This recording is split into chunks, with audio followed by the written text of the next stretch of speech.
Accordo siglato, Comune di Napoli, Comune di Portici e Ferrovie dello Stato insieme per valorizzare la zona orientale della città metropolitana. Claudio Ciccarone.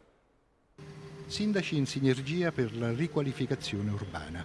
È al Museo Nazionale Ferroviario di Pietrarsa che i primi cittadini di Napoli e Portici hanno siglato un protocollo d'intesa con Ferrovie dello Stato Sistemi Urbani, avviando così una fattiva collaborazione per lo sviluppo e la valorizzazione di un vasto territorio che comprende l'intera fascia costiera tra la stazione di San Giovanni a Teduccio fino al porto del Granatello. Napoli e Portici sono unite da un progetto identitario che al di là dell'istituzione della città metropolitana vuole il rilancio nella riscoperta chiaramente delle radici comuni, il rilancio del territorio e quindi il rilancio di tutte quelle attività che possono consentire finalmente alle forze sane del territorio di esprimersi, tra queste chiaramente tutte quelle degli operatori turistici. La zona è già interessata a interventi di riqualificazione. È in programma infatti la costruzione del porto di Vigliena, il completamento dell'ex area Corradini e della riviera di Portici. I sistemi urbani delle ferrovie sono a disposizione per questi progetti di ripresa, di qualificazione del territorio e per incrementare